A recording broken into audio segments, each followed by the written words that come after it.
tout ça n'avait été qu'un rêve? God bless you, Florida. Thank you. Ces 4 dernières années avaient-elles réellement existé? Regardez, c'est Ben Affleck. Je le vois souvent dans mes rêves. Et le type de taxi driver, il était là lui aussi. Et le petit Stevie Wonder, il avait l'air tellement content, comme si un miracle s'était produit. Était-ce un rêve? Ou était-ce la réalité?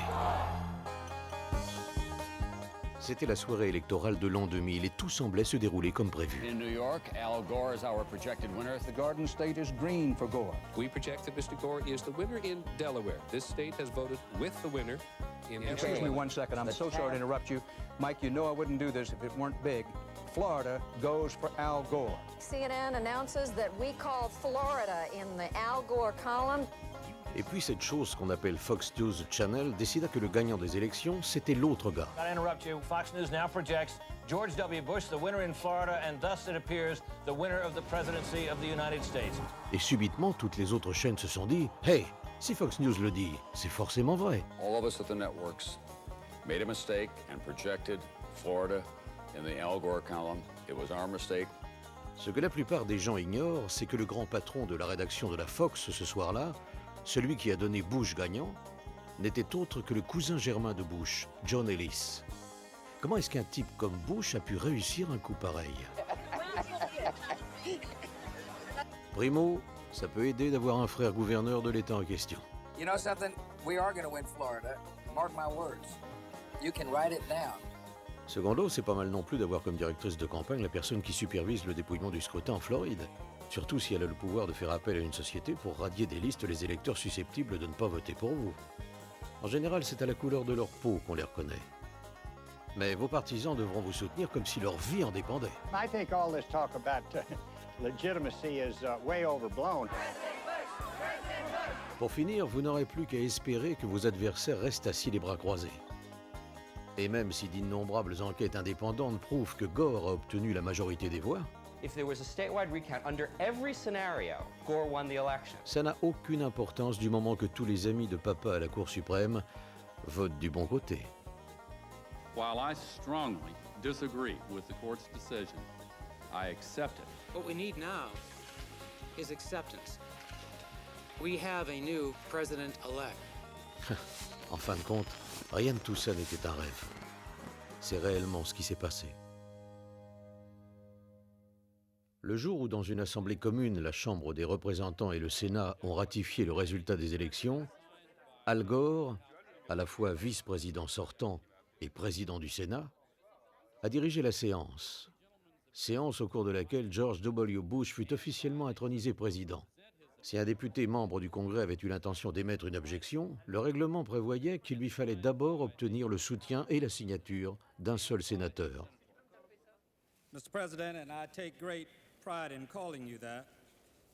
I must object because of the overwhelming evidence of official misconduct, deliberate fraud, and an attempt to suppress voter turnout. The chair must remind members that under Section 18 of Title III, United States Code, no debate is allowed in the joint session. Thank you, Mr. President. To answer your question, Mr. President, the objection is in writing, signed by a number of members of the House of Representatives, but not by a member of the Senate. Mr. President, it is in writing and signed by several House colleagues on behalf and myself of the 27,000 voters of Duval County, in which 16,000 of them are African Americans that was disenfranchised in this last election. Is the objection signed by a member of the Senate? Not signed by a member of the Senate. The Senate is missing. Mr. President, it is in writing and signed by myself on behalf of many of the diverse constituents in our country, especially those in the 9th Congressional District, and all American voters who recognize that the Supreme Court, not the people of the United States, decided this election. Is the objection signed by a senator? Unfortunately, Mr. President, it is not signed by one single senator. Unfortunately, I have no authority over the United States Senate, and no senator has signed. Mr. President, it is in writing and signed by myself and several of my constituents from Florida. A senator is needed, but missing. Is the objection in writing and signed by a member of the House and a senator? The objection is in writing, and I don't care that it is not signed by a member of the Senate. The chair will advise that the rules do care, and the signature of the senator. Pas un seul sénateur ne vola au secours des députés afro-américains. L'un après l'autre, on les pria de regagner leur place et de se taire. And it's a sad day in America, Mr. President, when we can't find a senator to sign The gentleman will suspend. Won't sign rejections, Mr. President. The gentleman will suspend. Inauguration coverage, 2001, on a nasty but it could be worse kind of day in Washington. Le jour de l'investiture de George W. Bush, des dizaines de milliers de personnes ont envahi les rues de Washington pour tenter une dernière fois de reprendre ce qu'on leur avait volé. Ils jetèrent des œufs sur la limousine de Bush et ils parvinrent à immobiliser le cortège. Dans l'impossibilité de sortir de sa belle limousine, Bush fut privé de la traditionnelle marche jusqu'à la Maison-Blanche. Le chauffeur appuya sur le champignon afin d'éviter que la manifestation dégénère. Aucun président n'avait jamais vécu un jour d'investiture comme celui-ci.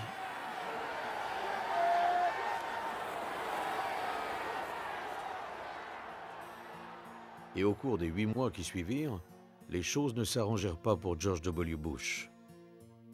Il ne parvenait pas à nommer ses juges. Il avait du mal à faire passer ses lois. Et le Parti républicain perdit la majorité au Sénat. Sa cote de popularité commença à chuter. Il ressemblait à un président qui assurait l'intérim en attendant l'entrée en fonction de son successeur. Et puisque tout allait de travers, il fit ce que n'importe lequel d'entre nous aurait fait à sa place. Il partit en vacances.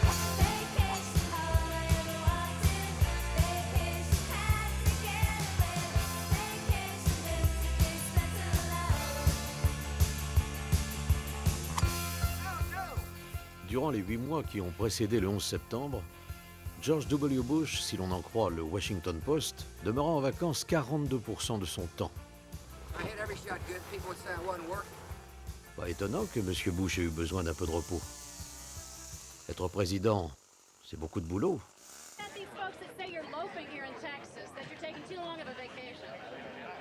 They don't understand the definition of work, then. I'm getting a lot done. Secondly, you don't have to be in Washington to work.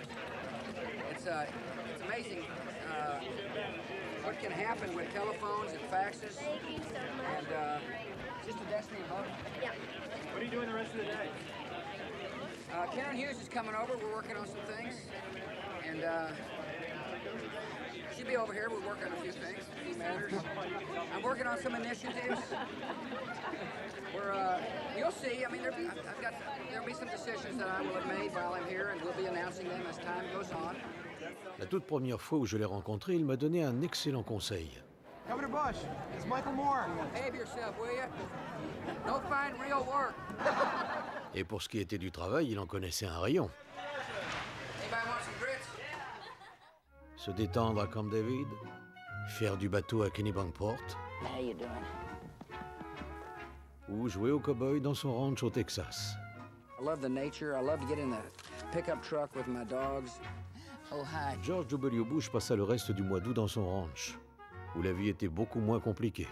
Armadillo loved to dig the soil looking for bugs. And so I went out there the other day, and there was Barney buried in his hole, chasing an armadillo. Ce fut un été inoubliable. La saison terminée, il quitta le Texas pour se rendre dans son deuxième endroit favori. Le 10 septembre, il rejoignit son frère en Floride, où ils examinèrent des dossiers et rencontrèrent des gens importants. Ce soir-là, il alla se coucher dans un lit bordé de draps fins de fabrication française.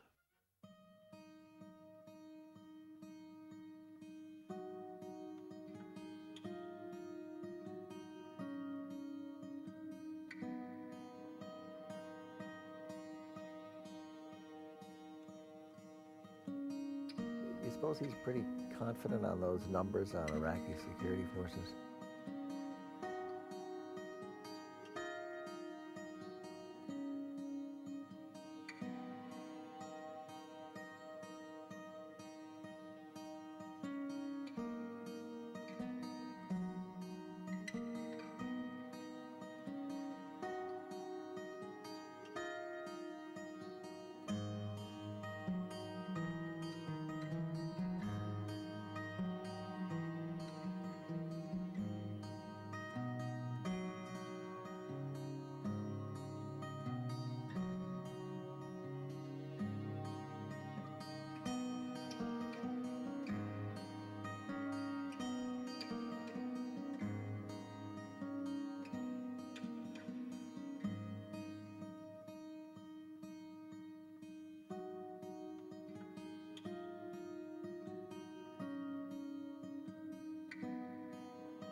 me look young.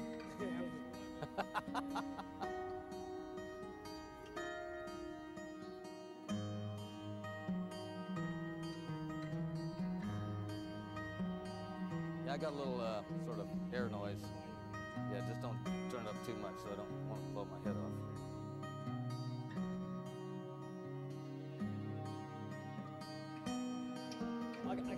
I got a mic here if they want to hear. Testing 1 2. This is the Oval Office. Testing 1 2. Testing 1 2. This is the Oval Office. Testing 1 2 3 4 5.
Le 11 septembre 2001, près de 3000 personnes, parmi lesquelles un de mes collègues, Bill Wims, trouvèrent la mort dans l'attentat le plus grave jamais commis sur le sol américain par des étrangers. Ils avaient pris pour cible les centres névralgiques de la finance et de l'armée des États-Unis. If anyone has any idea or if they've seen him or knows where he is, to call us. He's got two little babies. Au moment des attentats, M. Bush s'apprêtait à rendre visite aux élèves d'une école primaire de Floride. Quand on l'informa qu'un avion avait percuté l'une des deux tours du World Trade Center, où un attentat terroriste avait déjà eu lieu 8 ans auparavant, M. Bush prit la décision de poursuivre sa séance de photos.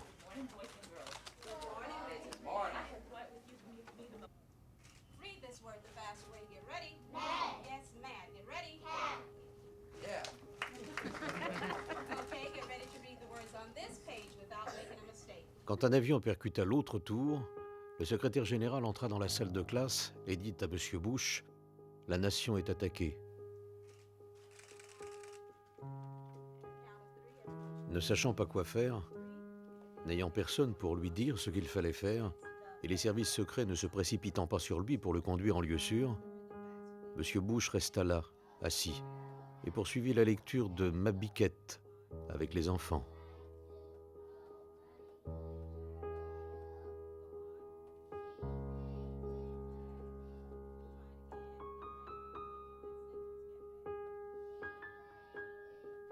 Près de 7 minutes s'écoulèrent sans que personne ne fasse quoi que ce soit.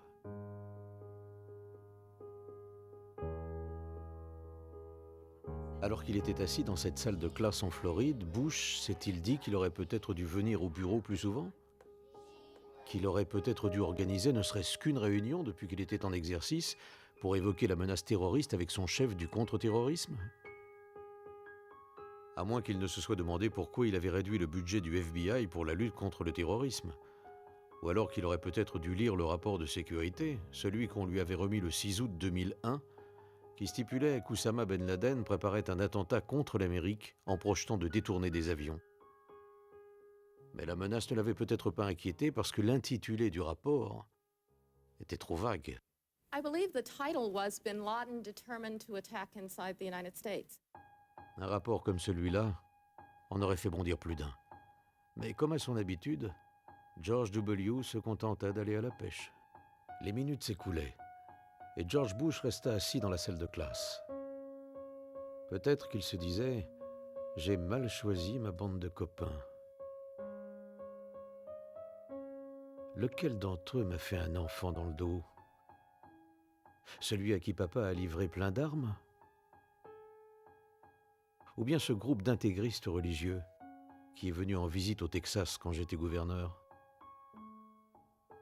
À moins que ce soit les Saoudiens. Mais oui, bon sang, c'est eux. Mais je crois qu'il vaut mieux que j'accuse ce type-là.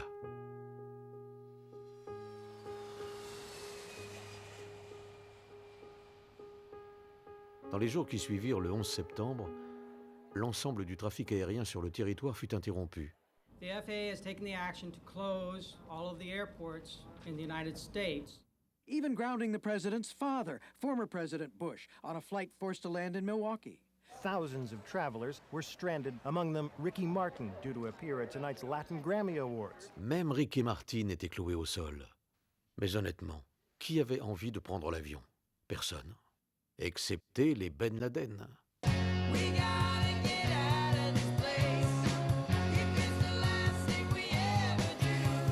Le gouvernement a autorisé certains vols permettant à des membres de la famille Ben Laden ainsi qu'à d'autres Saoudiens à quitter le territoire des États-Unis. Il s'avéra que la Maison-Blanche avait autorisé des avions à transporter les Ben Laden et de nombreux autres Saoudiens. Pas moins de 6 jets privés et d'une vingtaine de vols commerciaux transportèrent les Saoudiens et les Ben Laden loin des États-Unis, après le 13 septembre. En tout, 142 Saoudiens, parmi lesquels 24 membres de la famille Ben Laden, furent autorisés à quitter le pays. Oussama a toujours été décrit comme la brebis galeuse de la famille.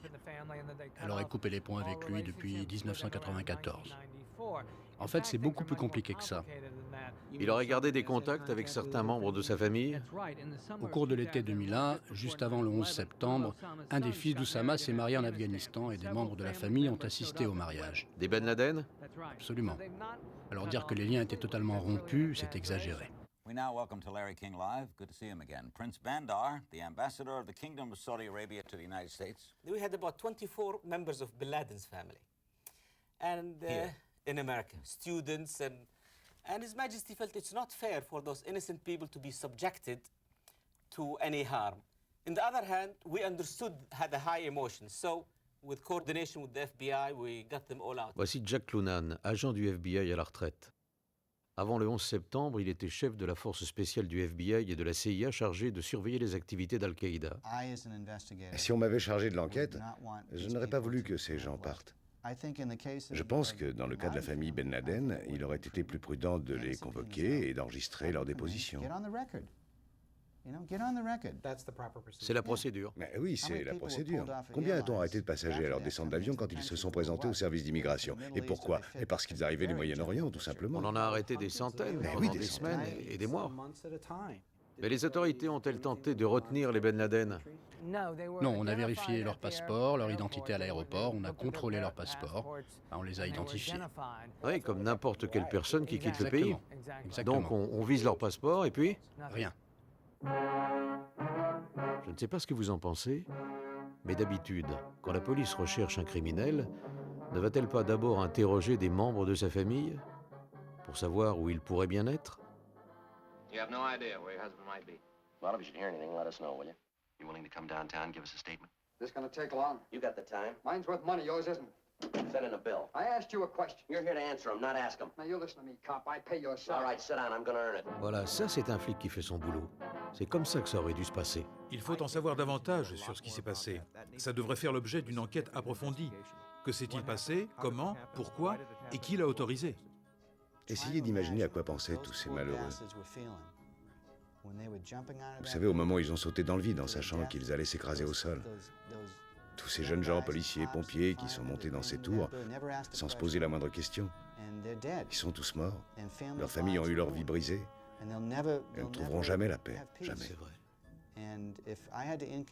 Alors, si je devais importuner un membre de la famille Ben Laden en le convoquant devant la justice, vous croyez que ça m'empêcherait de dormir? Oh non, pas une seconde, Mike. Personne n'y verrait d'objection. Non, parce que c'est juste. Pas même le plus fervent défenseur des libertés. Non, non, non, non. Je dirais, vous avez un avocat? Parfait. Monsieur Ben Laden, je ne vous accuse de rien du tout, je vous pose simplement des questions, comme je le ferais avec n'importe qui. Je vous pose les mêmes questions. Voilà, c'est tout. Tout cela n'avait aucun sens. Imaginez que quelques jours après l'attentat d'Oklahoma City, le président Clinton ait aidé les parents de McVeigh à quitter le pays.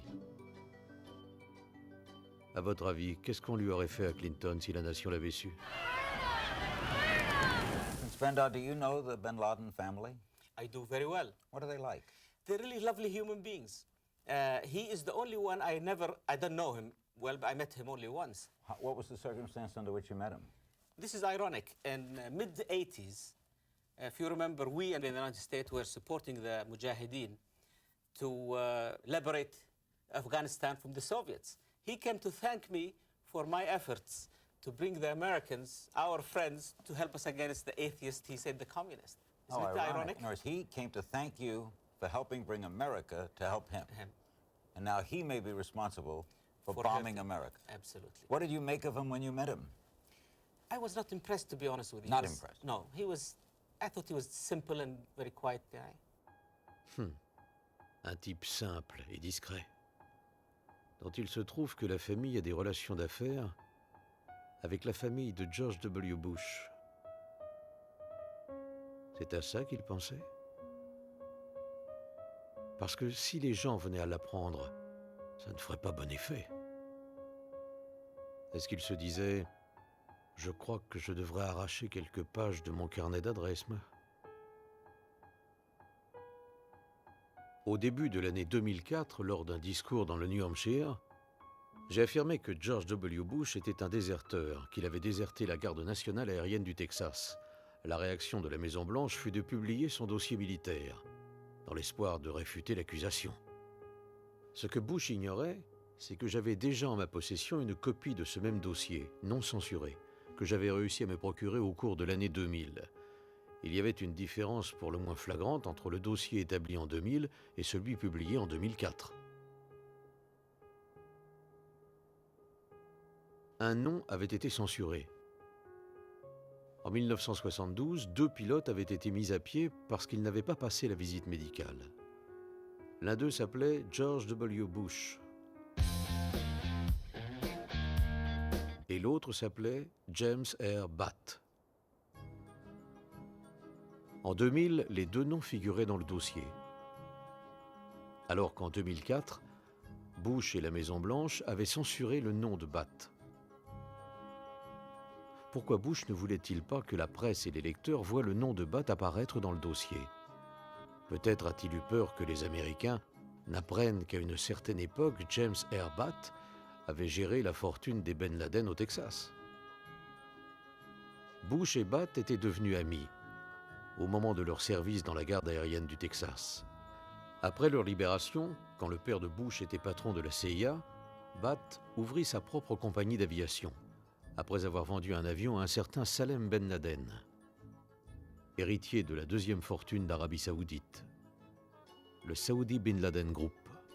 À l'époque, le fils Bush faisait ses premiers pas dans le monde des affaires. Et parce qu'il fait tout comme son père, il prit la décision de se lancer dans le pétrole.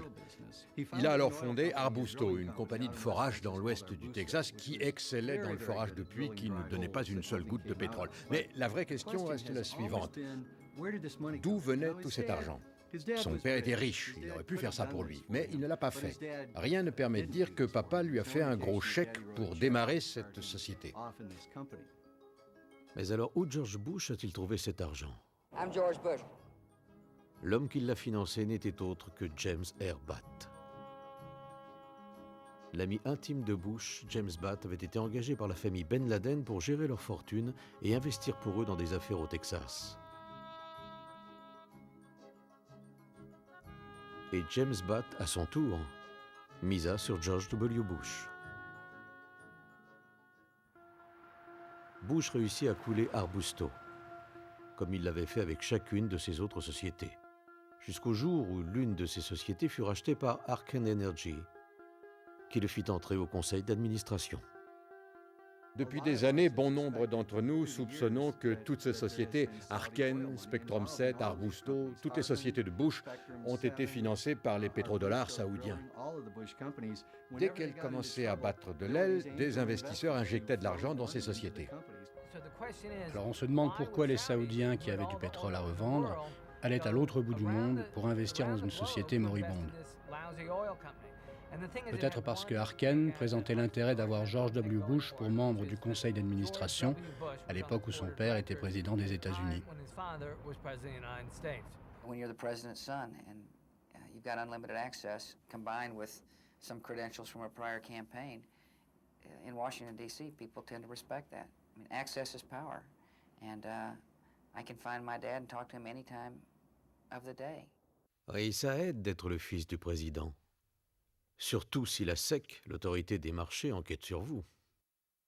In 1990, when Mr. Bush was a director of Harken Energy, he received this memo from company lawyers, warning directors not to sell stock if they had unfavorable information about the company. 1 week later, he sold $848,000 worth of Harken stock. 2 months later, Harken announced losses of more than $23 million. L'avocat qui l'a aidé à échapper aux poursuites de la SEC était un associé de James Baker. Il s'appelait Robert Jordan. Quand George W. devint président, il fut nommé ambassadeur en Arabie Saoudite. Après la débâcle de Harken, les amis de Papa Bush le casèrent dans un autre conseil d'administration au sein d'une société appartenant au groupe Carlyle. On s'est intéressé aux sociétés qui ont tiré profit du 11 septembre. Parmi elles, il y avait le groupe Carlyle, une multinationale qui investit dans les secteurs industriels hautement contrôlés par l'État, tels que les télécommunications, la santé et notamment la défense. Bush père et fils ont tous les deux travaillé pour le groupe Carlyle, la même société qui comptait la famille Ben Laden au nombre de ses investisseurs. Le groupe Carlyle tenait son assemblée annuelle des actionnaires le 11 septembre à l'hôtel Ritz-Carlton de Washington. Étaient présents à cette réunion les piliers de Carlyle, James Baker, probablement John Major, et bien évidemment Bush père, bien qu'il soit parti à l'aube du 11 septembre. Shafiq Ben Laden, le demi-frère d'Oussama, était venu veiller aux intérêts de sa famille au sein du groupe Carlyle. Ils étaient tous réunis dans une pièce quand ils ont vu les avions percuter les tours. En fait, la famille Ben Laden avait investi dans des sociétés d'armement de Carlyle, ce qui signifiait ironiquement que plus les dépenses militaires des États-Unis augmentaient, plus les Ben Laden étaient susceptibles de tirer profit de leurs investissements au sein de Carlyle. Our Commander-in-Chief, President George W. Bush. Avec toutes les sociétés d'armement qu'il possédait, le groupe Carlyle était devenu le 11e fournisseur de l'armée américaine. Il possédait United Defense, fabricant des véhicules blindés Bradley. Les attentats du 11 septembre assurèrent à United Defense une année tout à fait prospère. 6 semaines après le 11 septembre, le groupe Carlyle mit en vente des actions de United Defense et en décembre fit en un seul jour 237 millions de dollars de bénéfices. Hélas, on parlait tellement de la participation des Ben Laden aux investissements de Carlyle qu'ils furent contraints de se retirer. Néanmoins, Bush père resta au sein de Carlyle pendant encore 2 ans, à titre de conseiller pour l'Asie. Aussi indécent que ça puisse paraître, il faut savoir que Bush père rencontrait la famille Ben Laden alors qu'Oussama était déjà recherché pour terrorisme bien avant le 11 septembre. Ce n'est pas très agréable pour les Américains d'apprendre ça. Il est évident que le père de George Bush a une très grande influence à la Maison-Blanche. Il reçoit les rapports quotidiens de la CIA, auxquels a droit tout ancien président. Cependant, très peu d'entre eux font valoir ce droit, mais lui, il en profite. Je pense que d'une manière très concrète, tous profitent de l'ambiguïté qui surgit quand le père de Bush se rend en Arabie Saoudite, pour le groupe Carlyle, et qu'il rencontre la famille royale et la famille Ben Laden. Est-ce qu'il représente les États-Unis d'Amérique, ou est-ce qu'il représente une société d'investissement américaine, ou est-ce qu'il représente les deux? Cette société, c'est d'abord de l'argent. Il ne s'agit pas de conspiration pour diriger le monde, ni de manipulation politique d'aucune sorte. Il s'agit de gagner beaucoup d'argent, et ils s'en sortent très bien. In the White House view, there's no ethical conflict in former President Bush and former Secretary of State Jim Baker using their contacts with world leaders to represent one of the most well-known military arms dealers, the Carlyle Group. The President has full faith that his family will conform with all proper ethics laws, and will act properly in their conduct. Alors disons qu'un groupe de gens, le peuple américain par exemple, vous paie 400 000 $ par an pour être président des États-Unis. Et qu'un autre groupe de gens investit sur vous, vos amis et leur société, la somme de 1,4 milliard de dollars sur plusieurs années. Qui préférez-vous? Qui est votre papa? Parce que c'est ce que la famille royale saoudienne et ses associés ont versé à la famille Bush, à leurs amis et à leur société ces 3 dernières décennies. Serait-il déplacé d'insinuer qu'en se levant le matin, les Bush pensent d'abord aux intérêts des Saoudiens avant de penser aux vôtres ou aux miens? Parce que si avec 1,4 milliard, on peut s'acheter pas mal de billets d'avion pour quitter le pays, on s'achète aussi beaucoup d'amour.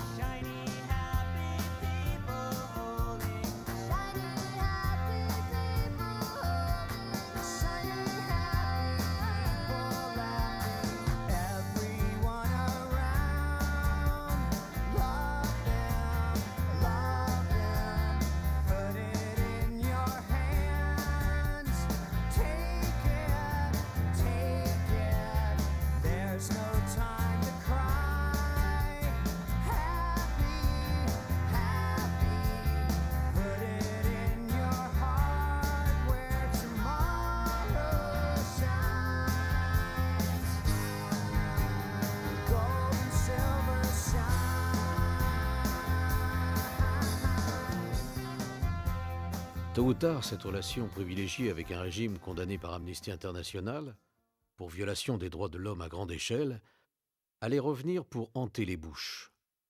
Après le 11 septembre, elle était devenue gênante et les Bush auraient préféré qu'on ne pose aucune question. L'enquête aurait dû commencer le 12 septembre. Rien ne s'y opposait. Après le meurtre de 3000 personnes, il aurait fallu agir immédiatement. Pour commencer, Bush essaya d'empêcher le Congrès d'ouvrir sa propre enquête.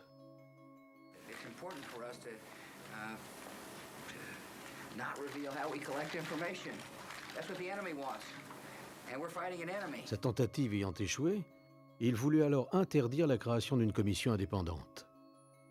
The president's position was a break from history. Independent investigations were launched within days of Pearl Harbor and President Kennedy's assassination. Mais lorsque le Congrès remit les conclusions de son enquête, l'administration Bush censura 28 pages du rapport.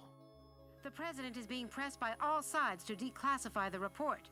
U.S. officials tell NBC News most of the secret sources involve Saudi Arabia. We have given extraordinary cooperation with Chairman Keane and Hamilton. We haven't gotten the materials we needed, and we certainly haven't gotten them in a timely fashion. The deadlines we set have passed. Will you testify before the commission? This commission? You know, I don't testify. I mean, I'd be glad to visit with them. What it will do is hold this in my heart. Pour moi, mon cœur est déchiré depuis le 11 septembre. J'ai perdu mon mari, 15 ans de mariage. Je me retrouve toute seule. J'ai besoin de savoir ce qui lui est arrivé. Je sais bien ce qu'on m'a dit après l'autopsie. Il était toute ma vie. Je n'ai plus aucun projet. Quand on me demande « Qu'est-ce que vous allez faire les 5 prochaines années ?», je dis que si je ne vais pas au bout des choses, je n'aurai plus aucune raison de vivre. Alors pour moi, c'est très important.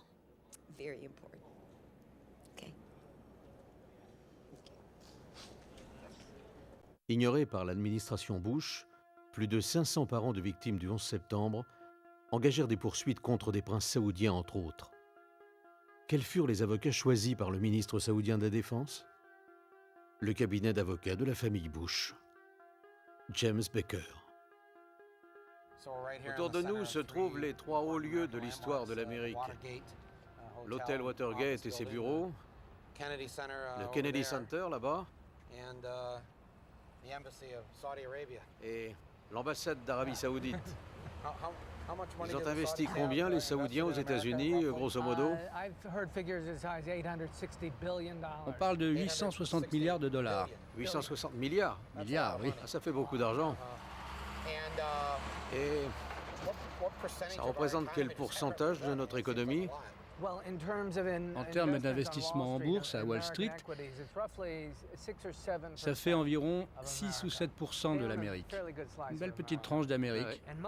Et la plupart de cet argent est investi dans des grandes sociétés stables, Citigroup, Citibank, où les Saoudiens sont majoritaires. Ils sont aussi très présents dans AOL, Time Warner. J'ai lu que les Saoudiens avaient 1000 milliards de dollars placés ici, dans nos banques. Alors que se passerait-il si un jour ils reprenaient ce millier de milliards de dollars? Ça porterait un coup terrible à notre économie. Ouais. Monsieur Moore, je peux vous parler? Ah, bien sûr. Je vais bien, et vous? Michael Moore. Steve Kimball, des services Enchanté, secrets. monsieur. Oui. Nous faisons quelques vérifications. Ah, très bien. Vous tournez un film, c'est ça, monsieur? Sur l'ambassade d'Arabie Saoudite? Non, je tourne un documentaire où il est en partie question de l'Arabie Saoudite. On était pourtant loin de la Maison-Blanche, mais pour je ne sais quelle raison, les services secrets ont pointé leur nez. Ils voulaient savoir ce qu'on faisait en face de l'ambassade d'Arabie Saoudite. Nous ne sommes pas ici pour faire des histoires. D'accord. Parfait, on voulait simplement se renseigner, savoir ce que vous faisiez ici. Ce qu'on fait ici? Oui, j'ignorais que les services secrets surveillaient les ambassades.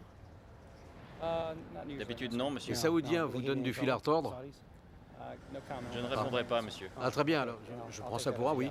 Merci. Il s'avère que le prince Bandar est l'ambassadeur le mieux protégé des États-Unis. Le département d'État américain a mis 6 hommes à sa disposition pour assurer sa sécurité. Quand on sait que lui et sa famille et l'élite saoudienne détiennent 7% de l'Amérique, ce n'est sans doute pas une mauvaise idée. Le prince Bandar était si proche des Bush qu'on considérait qu'il faisait partie de la famille. On l'avait même surnommé Bandar Bush. 2 jours après le 11 septembre, George Bush invita Bandar Bush à la Maison-Blanche. Pour un dîner privé et une conversation entre amis. En dépit du fait que Ben Laden était saoudien, que l'argent saoudien avait financé Al-Qaïda et que 15 des 19 pirates de l'air étaient saoudiens, l'ambassadeur saoudien dînait amicalement avec le président le 13 septembre, comme si de rien n'était. De quoi parlait-il? Est-ce qu'il se lamentait? Ou est-ce qu'il se mettait d'accord? Pourquoi les Saoudiens empêcheraient-ils ensuite les enquêteurs d'interroger les familles des terroristes? Pourquoi les Saoudiens renâcleraient-ils à geler les actifs des terroristes? Bush et Bandar Bush allèrent prendre le frais sur le balcon pour que Bandar puisse fumer un cigare et boire un verre. Au loin, de l'autre côté du Potomac, on voyait le Pentagone partiellement détruit. Je me demande si M. Bush a dit au prince Bandar de ne pas s'en faire, parce qu'il avait déjà tout prévu. You come in September 12th, ready to plot what response we take to Al-Qaeda. Let me talk about the response that you got from top administration officials. On that day, what did the president say to you?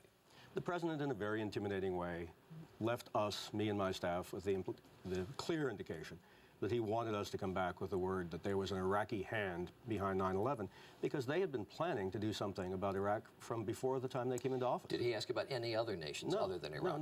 No, not at all. It was Iraq, Saddam, find out, get back to me. And were his questions more about Iraq than about Al-Qaeda? Absolutely. Absolutely. He didn't ask me about Al-Qaeda. And the reaction you got that day from the Defense Secretary, Donald Rumsfeld, from his assistant, Paul Wolfowitz? Well, Donald Rumsfeld said, when we talked about bombing the Al-Qaeda infrastructure in Afghanistan, he said there were no good targets in Afghanistan. Let's bomb Iraq. And we said, but Iraq had nothing to do with this. And that didn't seem to make much difference. And the reason they had to do Afghanistan first was it was obvious that Al-Qaeda had attacked us, and it was obvious that Al-Qaeda was in Afghanistan. The American people wouldn't have stood by if we had done nothing on Afghanistan.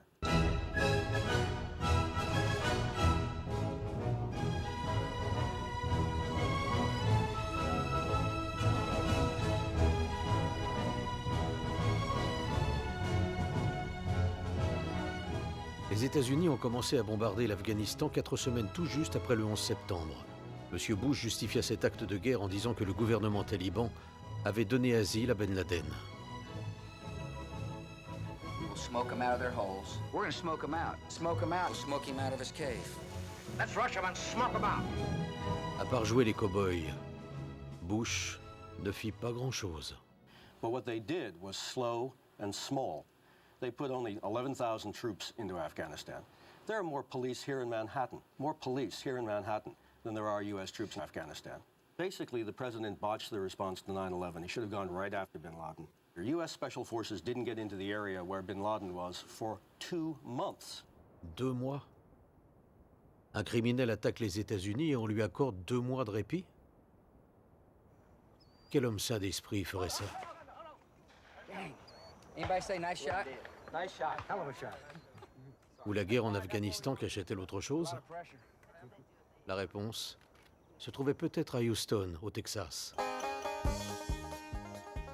En 1997, alors que George W. Bush était gouverneur du Texas, une délégation de chefs talibans venus d'Afghanistan rencontra à Houston des dirigeants de Unocal pour discuter de la construction d'un pipeline qui traverserait l'Afghanistan et qui acheminerait du gaz naturel depuis la mer Caspienne. Et qui a obtenu un contrat de forage en mer Caspienne le jour où Unocal a signé la construction du pipeline? Une société dirigée par un certain Dick Cheney, Halliburton. Du point de vue du gouvernement américain, ce gazoduc était une aubaine, parce que tout le monde y trouverait son compte. Qui d'autre serait susceptible d'en profiter? Le plus gros donateur de la campagne de Bush, Kenny Lay, et les braves gens de la société Enron. Seule la presse britannique parla du séjour au Texas des talibans. En 2001, 5 mois et demi avant le 11 septembre, l'administration Bush accueillit un émissaire taliban, envoyé aux États-Unis pour améliorer l'image de son gouvernement. You have imprisoned the women. It's a horror, let me tell you. And I'm really sorry to your husband. He might have a very difficult time with you. Sur ces images, notre taliban se rend à notre département d'État, où il est reçu par nos dirigeants. Pourquoi diable l'administration Bush autorisa-t-elle un chef taliban à venir aux États-Unis, sachant que les talibans protégeaient l'homme qui avait fait bombarder le navire USS Cole, ainsi que nos ambassades en Afrique? J'imagine que le 11 septembre mit un terme à tout ça. Quand l'invasion de l'Afghanistan fut terminée, notre gouvernement mit en place son nouveau président, Hamid Karzai. Qui était Hamid Karzai? C'était un ancien conseiller de Unocal. Bush nomma également un émissaire en Afghanistan, Zalmay Khalilzad, ancien conseiller de Unocal, lui aussi. J'imagine que vous voyez à peu près où je veux en venir. En moins de temps qu'il n'en faut pour le dire, l'Afghanistan signa un accord avec les pays voisins pour la construction du pipeline qui acheminerait le gaz naturel depuis la mer Caspienne. Ah oui, et les talibans dans tout ça? La plupart se sont enfuis, comme Oussama Ben Laden et les gens d'Al-Qaïda. Terror is bigger than one person. And he's a person who's now been marginalized. So I don't know where he is. Nor do, I just don't spend that much time on him, Kelly, to be honest with you. Ça ne le préoccupe pas vraiment? Mais qu'est-ce que c'est que ce président? I'm a war president. I make decisions here in the Oval Office in foreign policy matters with war on my mind. La guerre en Afghanistan une fois terminée et Ben Laden oublié, le président en guerre visait une nouvelle cible. Le peuple américain. We've got an unusual terror warning from the feds to tell you about. Fox News has obtained an FBI bulletin that warns terrorists could use pen guns, just like in James Bond, filled with poison as weapons. Good evening, everyone. America is on high alert tonight, just 4 days before Christmas. A possible terror threat As bad as or worse than 9/11. But where? How? There's nothing specific to report. Be on the lookout for model airplanes packed with explosives. And the FBI is warning ferries may be considered particularly at risk for hijacking. Could these cattle be a target for terrorists? La peur, ça fonctionne? Ça fonctionne, oui. Les gens qui ont peur, on leur fait faire ce qu'on veut. Et comment fait-on peur aux gens? En instaurant un climat de menace perpétuelle. On s'est bien fait manipuler. Ils ont déclenché l'alerte orange, puis l'alerte rouge et sont revenus à l'orange. Ils nous bombardent de messages contradictoires et ça rend fou. The world has changed after September the 11th. It's changed because we're no longer safe. Fly and enjoy America's great destination spots. We've entered what may very well prove to be the most dangerous security environment the world's known. Take your families and enjoy life. Terrorists are doing everything they can to gain even deadlier means of striking us. Get down to Disney World in Florida. Si vous dressez un chien en lui disant de s'asseoir et de se coucher en même temps, le chien ne sait plus quoi faire. C'est comme ça qu'ils ont traité les Américains. C'était à la fois très habile et vraiment ignoble, ce qu'ils ont fait. We must stop the terror. I call upon all nations to do everything they can to stop these terrorist killers. Thank you. Now watch this drive.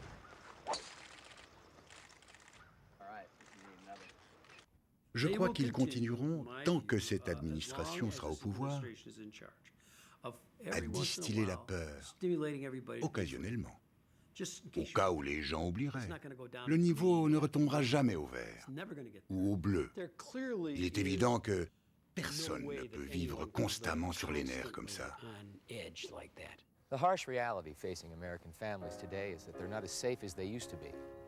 Drug dealers and users looking for their next fix, gangs who roam the streets in search of their next victim, and the growing threat of terrorists means the need for protection is ever greater.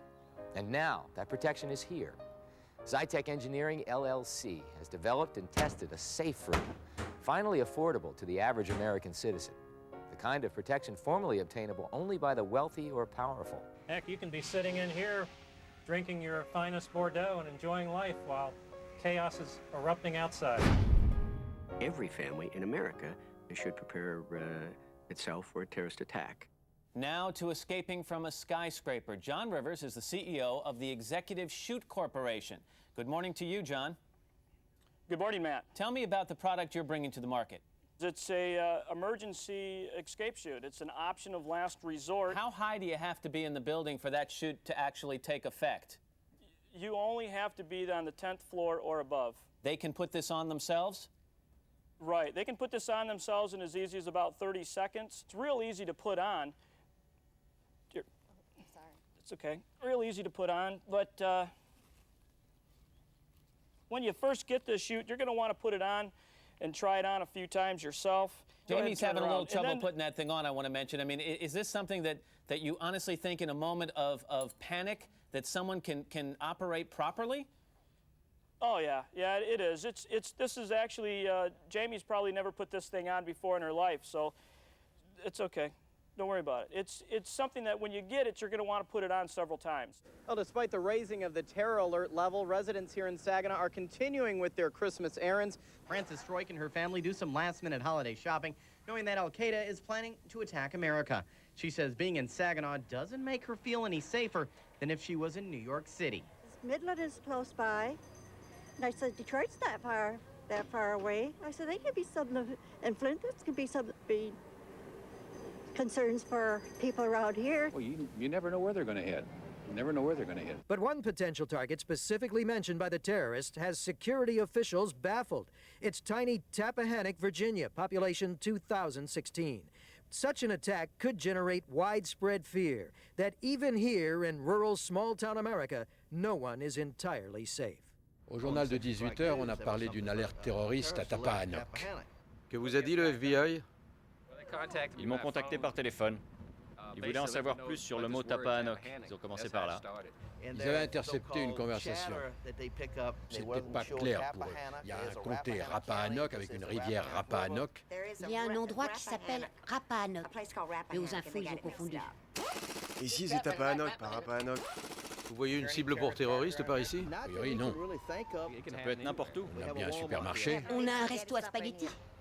Le supermarché, peut-être? Vous vous méfiez davantage des inconnus? Oh, comme tout le monde.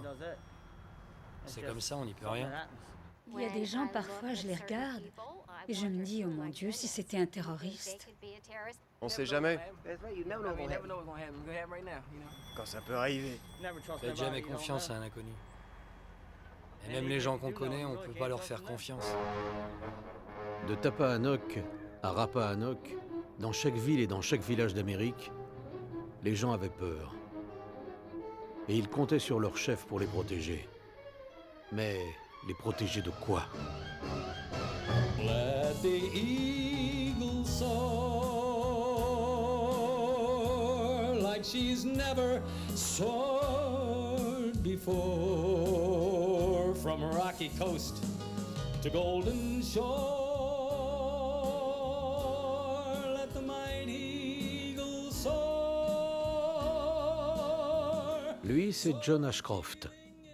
En 2000, il était candidat à sa réélection au poste de sénateur du Missouri, face à un candidat qui mourut avant les élections. Les électeurs avaient préféré le mort. Du coup, George W. Bush le nomma secrétaire à la justice.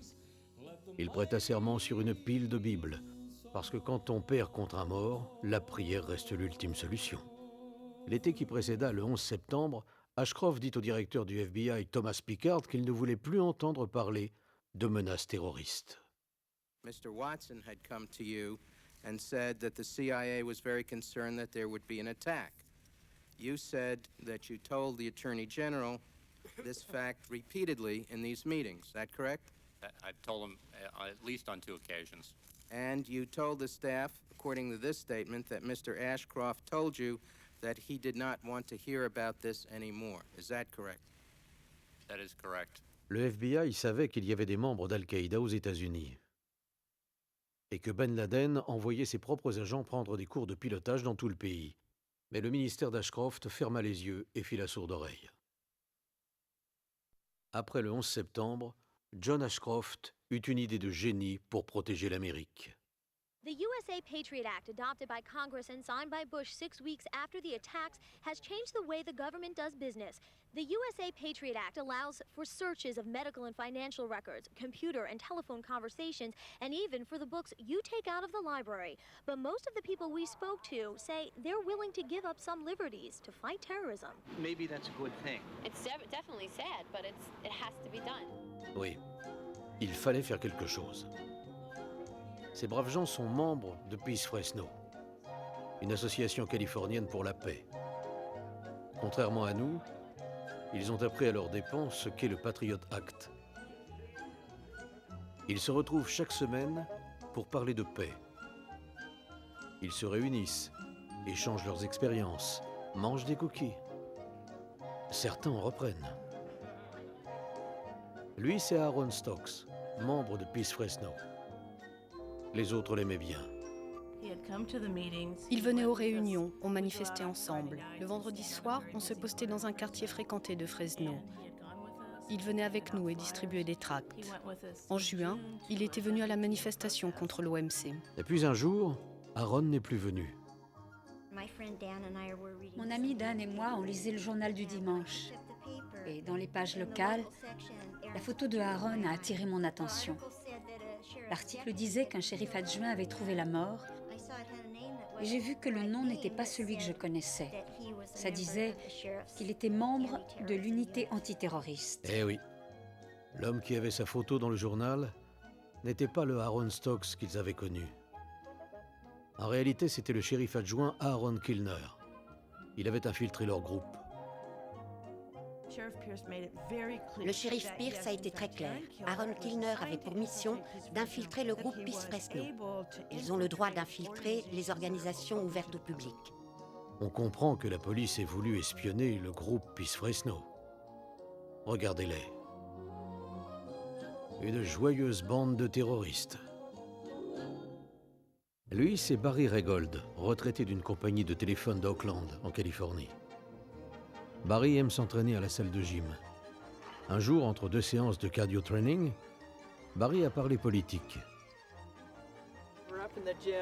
On était à la salle de sport et après l'entraînement, on s'est mis à parler du 11 septembre, de l'Afghanistan, de Ben Laden, et quelqu'un a dit « Ben Laden est une ordure, il a tué tous ces gens ». Moi j'ai dit « oui, c'est vrai ». Mais la pire ordure des deux, c'est Bush, qui bombarde le monde entier pour le pétrole. Barry n'avait pas à craindre d'être surveillé par la police. Ses copains haltérophiles s'étaient empressés de le dénoncer. Je faisais la sieste, il devait être 13h30 ou 14h, et on a sonné à ma porte. J'ai demandé « Qui est là ?» On a répondu « Le FBI ». J'ai dit « Le FBI ?» Oui, et c'est pourquoi? Oui, le FBI était venu voir Barry, mais pas pour prendre des cours d'aérobic. Le FBI m'a dit « Avez-vous parlé à quelqu'un du 11 septembre, de Ben Laden, du pétrole et de l'Afghanistan ?» Moi j'ai dit « Des tas de gens parlent de ça. J'ai le sentiment que mes droits ont été bafoués. Enfin, si vous avez quelque chose à me dire à la salle de sport, dites-le moi. Pas la peine d'appeler le FBI pour qu'il débarque chez moi pendant que je fais la sieste. » Il n'y a rien de honteux. La transparence est totale.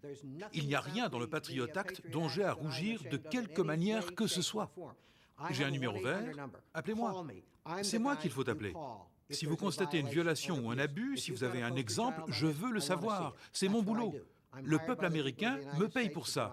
J'entends bien le faire. Trent Lott a dit, le jour où la loi a été présentée, on va peut-être enfin pouvoir faire ce qu'on voulait faire depuis 10 ans.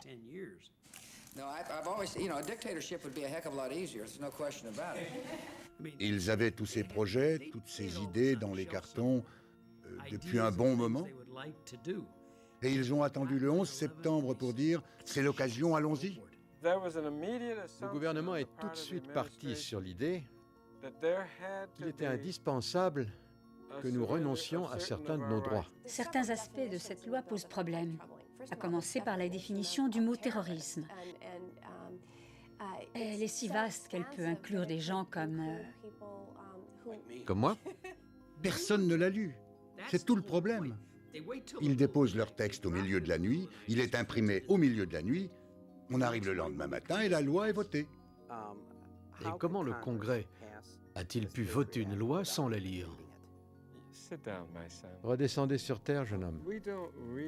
Le Congrès ne lit presque jamais les projets de loi. Est-ce que vous vous imaginez ce que cela impliquerait de lire chaque projet de loi qui est voté? Ça aurait l'avantage de ralentir le processus législatif. Je n'en revenais pas. Quasiment aucun membre du Congrès n'avait lu le Patriot Act avant de le voter. J'ai donc décidé de faire acte de patriotisme en lisant la loi aux membres du Congrès. Puisque les membres du Congrès, je suis Michael Moore. Je voudrais vous lire le Patriot Act. La section 1, paragraphe 210 de cette loi stipule, je cite, « My job is to secure the homeland, and that's exactly what we're going to do. But I'm here to take somebody's order. That would be you, Stretch. What would you like? Right behind you. I'm going to order some ribs. » On n'assure pas la sécurité de la patrie le ventre vide. Et pour être sûr d'être en sécurité, on doit tous faire des sacrifices. Surtout le petit Patrick Hambleton. Je suis sûr qu'on a tous des histoires horribles à raconter sur la sécurité dans les aéroports. Mais voici ma préférée. La menace terroriste que constituait le lait de sa maman. J'ai pensé qu'il suffisait que j'en avale un peu pour montrer que je le goûtais. J'ai senti que ça ne suffisait pas. Elle m'a demandé d'en boire davantage. J'en ai bu encore et encore, jusqu'à la moitié du biberon. Et là, j'ai dû le jeter, parce qu'il avait touché mes lèvres. Pour la sécurité de la patrie, on interdisait le lait maternel dans les avions. Et on s'assurait qu'aucun passager n'aurait les moyens d'allumer une bombe à bord de l'appareil. I can bring that on the plane. Actually, you can, yes, you're fine. Oops, one too many books of matches. You can have 4 books of matches and 2 lighters. Après Richard Reed, l'homme qui avait une bombe dans sa chaussure et qui aurait pu, d'après le FBI, faire sauter l'avion s'il avait eu un briquet dans sa poche, pourquoi les agents de sécurité autorisent 4 pochettes d'allumettes et 2 briquets à bord d'un avion? J'imagine qu'ils ont subi des pressions du genre « À l'arrivée, certains passagers sont pressés d'allumer leurs cigarettes. Laissez-leur un briquet. » Bon, je récapitule. Les vieux sportifs, pas bon. Les pacifistes à Fresno, pas bon. Le lait maternel, pas bon du tout. Mais les allumettes et les briquets en cabine, aucun problème. Mais s'agissait-il vraiment de notre sécurité? Ou était-ce autre chose? Ici, l'océan Pacifique s'échoue sur les côtes de l'Oregon. Plus de 150 km de frontières le long d'un littoral magnifique. Et grâce aux réductions budgétaires, combien de fonctionnaires d'État la protègent? Un seul. À temps partiel. Il s'appelle Brooks. Il m'arrive de parcourir cette portion d'autoroute 1 à 2 fois par semaine pendant mon service. Et j'ai à peine le temps de jeter un coup d'œil en passant. Ici, on peut faire ce qu'on veut. Tout peut arriver. Je veux même pas y penser tellement ça me rend malade. Au bureau de la police d'État, à cause des réductions budgétaires, Kenyon doit venir travailler, faire de la paperasse pendant son jour de congé. La plupart du temps, si vous venez ici l'été, voilà ce que vous voyez. Un papier vous dit que le bureau est fermé. En gros, on vous explique qu'à cause des restrictions budgétaires, nos bureaux sont fermés au public. Mais il y a une petite pancarte qui explique que pendant les heures de fermeture, une cabine téléphonique est à votre disposition en cas d'urgence. Le plus marrant, c'est que la cabine en question est pourrie. Elle marche 1 fois sur 2. La moitié du temps, quand on décroche, on n'a que de la friture sur la ligne. Mardi, il n'y aura pas de patrouille en service. Mercredi, pas de patrouille en service. Jeudi, pas de patrouille en service. Les gens nous appellent sans arrêt pour nous signaler tout le temps des véhicules suspects ou des individus suspects. Je donne même plus suite, j'ai pas le temps. Un soir, j'ai demandé, on a combien de gars en service dans l'état d'Oregon ce soir? Il y avait 8 policiers en service, dans tout l'état de l'Oregon. En fait, je crois que l'Oregon, c'est l'exemple qui montre bien que la sécurité de la patrie n'est pas aussi assurée qu'on veut le croire. Je n'ai aucun manuel qui explique comment faire pour capturer un terroriste. Si j'en avais un, je le lirais. Mais j'en ai pas. Évidemment, l'administration Bush n'avait pas de manuel pour expliquer comment éradiquer la menace terroriste, parce que la menace terroriste, ce n'est pas de ça qu'il s'agissait. Ils voulaient seulement nous faire suffisamment peur pour qu'on accepte de soutenir leur véritable projet.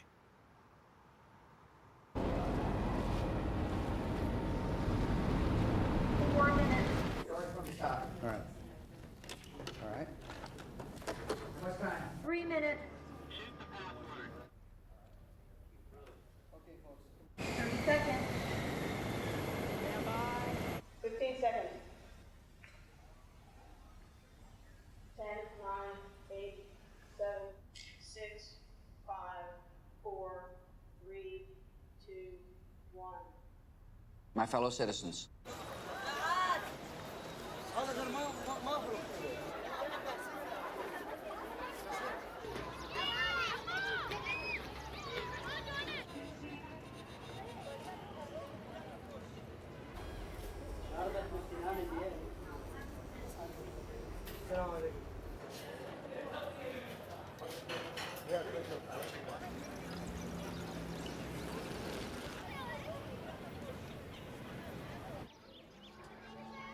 At this hour, American and coalition forces are in the early stages of military operations to disarm Iraq, to free its people, and to defend the world from grave danger. On my orders, coalition forces have begun striking selected targets of military importance to undermine Saddam Hussein's ability to wage war.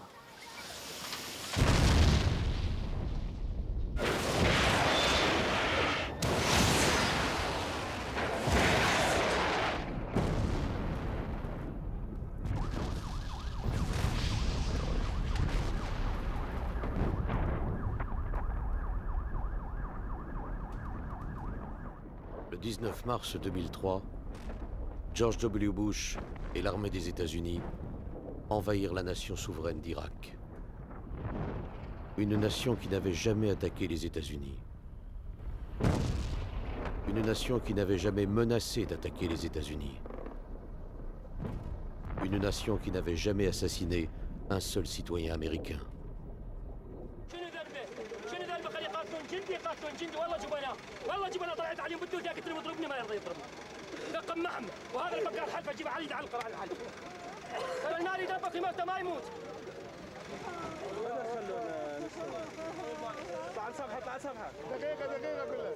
We are going to find this, I think, piece of my neighbor, young girl, age 20, Shams. I think it's the other part of her body. That's all. There is a lot of innocent civilians that were killed, and I think that is because the U.S. Army, we came in and we knew it wasn't going to be easy, and they pretty much at first shot anything that moved. When war happens and the fighting starts, it's kind of like we're pumped up, motivated, ready to go. It's the ultimate rush, because you're going into the fight to begin with, and then you got a good song playing in the background, and that gets you real fired up, ready to do the job. You can hook your CD player up to the tank's internal communication Charlie system. box.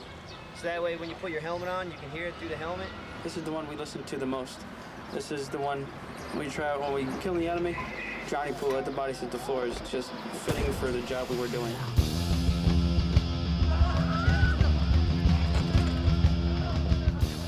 We think the roof is on fire because basically it symbolized Baghdad being on fire, and at the time we wanted it to burn to get Saddam and his regime out. The roof is on fire. We don't need no water, let the motherfucker burn.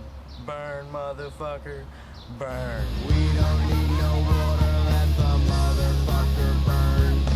Burn, motherfucker, burn. This is a whole totally different picture here, being pushed into the city, urban warfare in a tank, civilians. The civilians, it gets. You don't know who's friendly because we're not. Who's the enemy?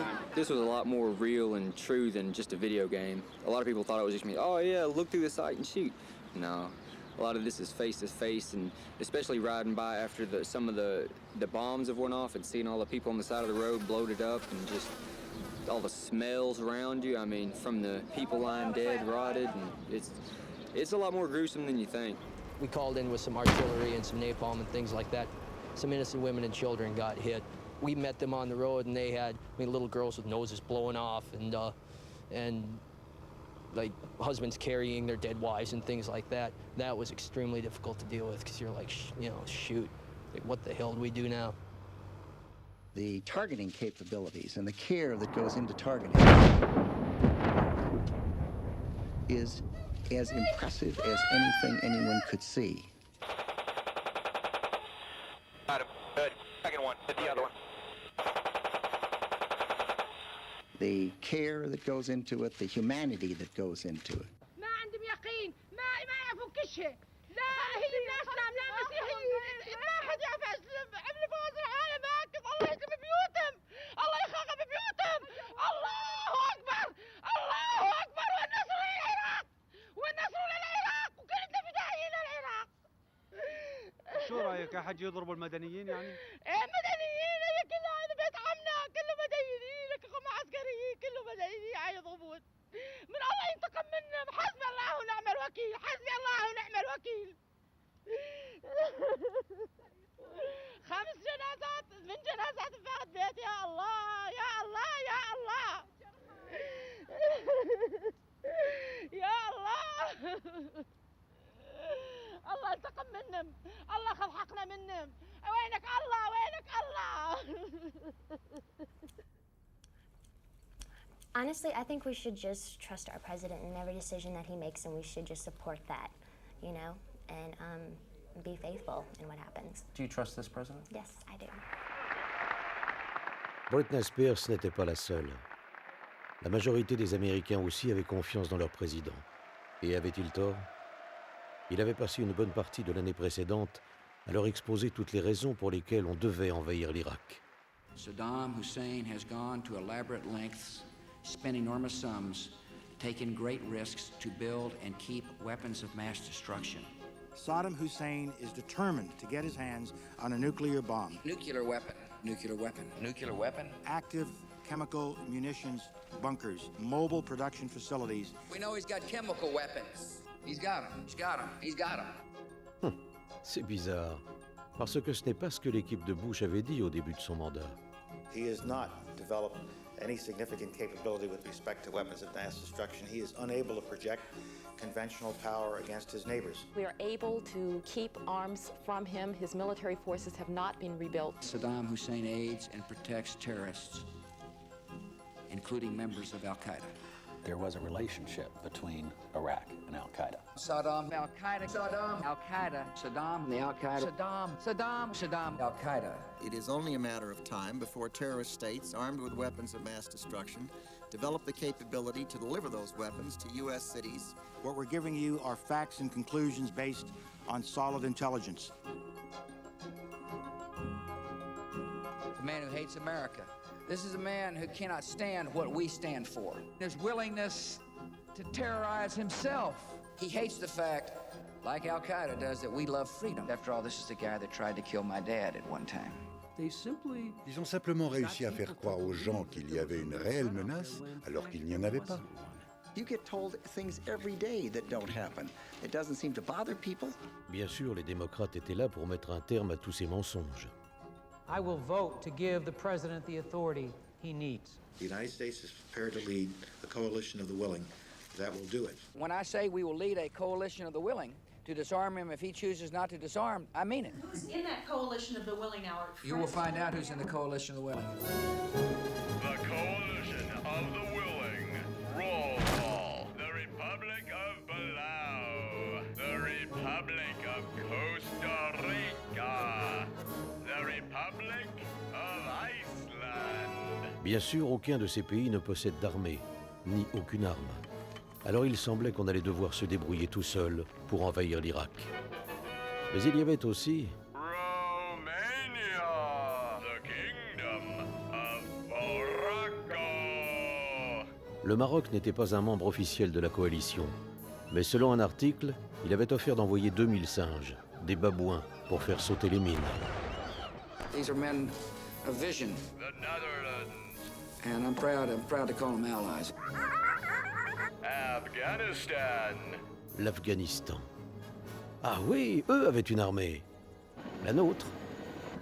C'est une façon comme une autre de former une coalition. Il suffit d'envahir les pays. Oui, flanqués de notre puissante coalition, nous étions prêts. One could almost say it's the mother of all coalitions. Fort heureusement, dans notre pays, il existe des médias indépendants qui allaient nous dire la vérité. The rallying around the president, around the flag, and around the troops clearly has begun. And we're gonna win! You really have to be with the troops to understand that kind of adrenaline rush that they get. I just want you to know, I think Navy SEALs rock. The pictures you're seeing are absolutely phenomenal. When my country is at war, I want my country to win. Iraqi opposition has faded in the face of American power. What you're watching here is truly historic television and journalism. It was absolutely electrifying. They actually had to strap me in with my camera at the back of the plane. An awesome synchronized killing machine. There is an inherent bias in the coverage of the American press in general. Am I slanted and biased? You damn well bet I am.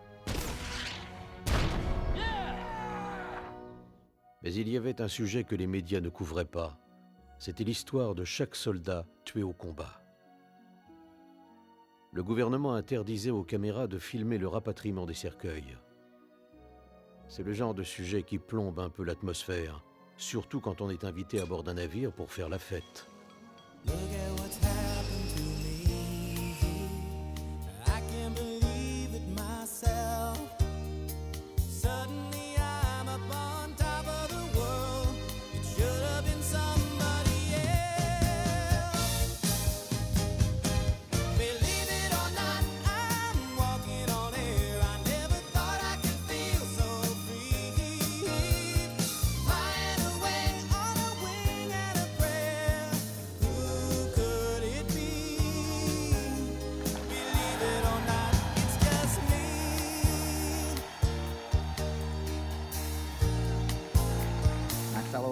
Americans.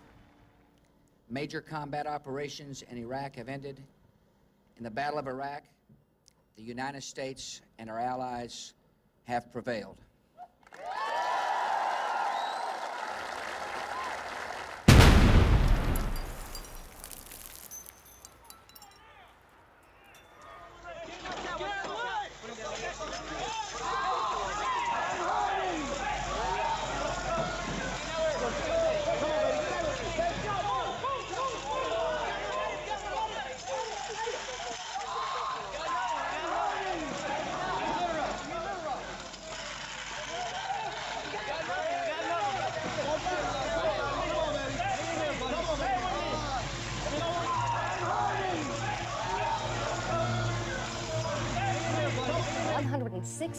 The number of troops killed by hostile fire. 244 U.S. 384 U.S. troops have lost their lives. Killed 484. Died in the line of duty 500. 631 American More than troops. 825 troops have been killed in Iraq. Largest number of American military deaths since Vietnam. There are some who feel like that if they attack us, that we may decide to leave prematurely. They don't understand what they're talking about if that's the case. Let me finish. There are some who feel like that, you know, the conditions are such that they can attack us there. My answer is bring them on.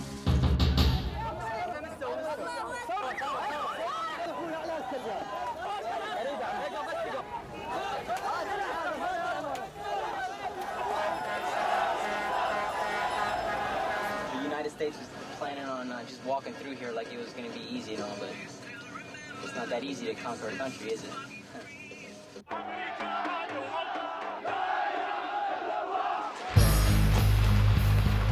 The renewed battle for control of Iraq raged for a fourth day today with street clashes in nearly every corner of the country. Iraq could become, quote, another Vietnam. Officials say they see evidence that Sunni and Shiite extremists might be joining forces. They're not happy they're occupied. I wouldn't be happy if I were occupied either. Everybody, here we go. Come on, party people. Throw your hands in the air. Come on, party people. Two Japanese aid workers and a journalist kidnapped by men calling themselves the Mujahideen Squadrons. They threaten to burn the hostages alive if Japan does not withdraw its troops from Iraq within 3 days. What's happened? They attacked our convoy. What's your name? Hamill.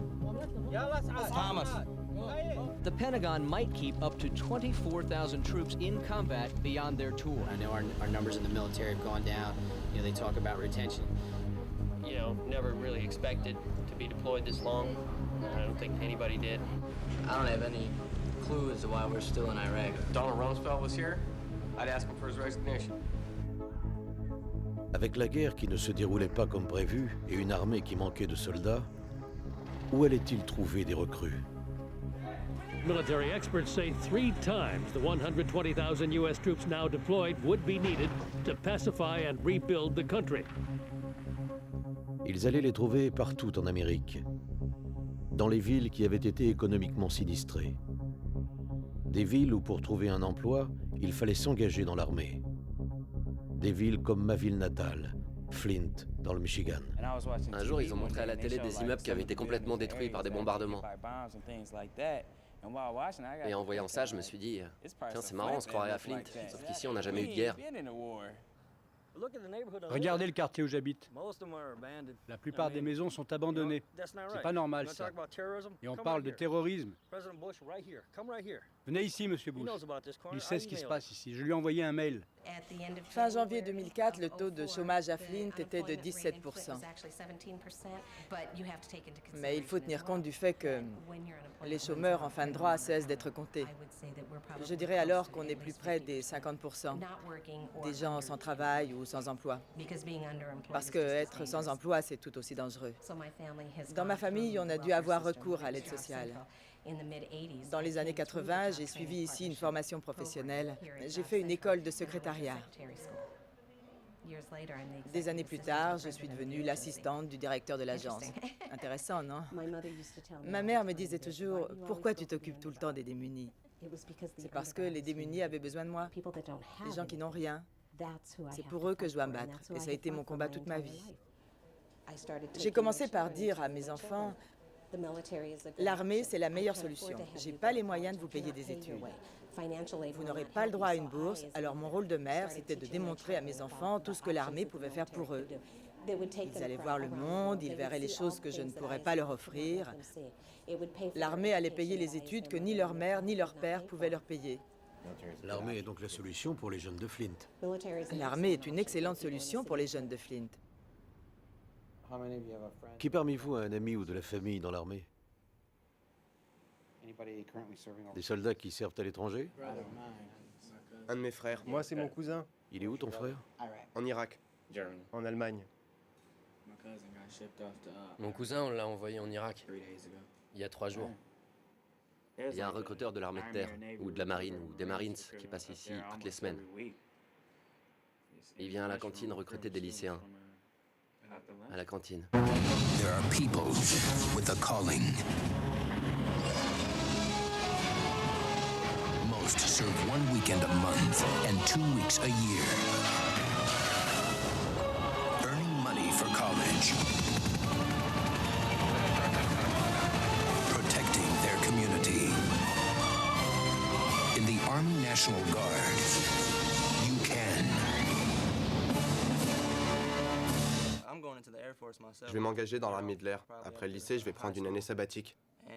Et après, je vais faire carrière comme technicien de maintenance sur les avions.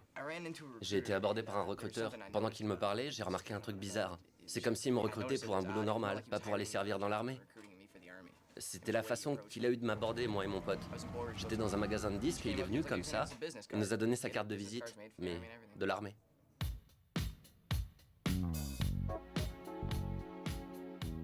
Le sergent Dale Cortman et le sergent Raymond Plouard appartiennent au corps des Marines.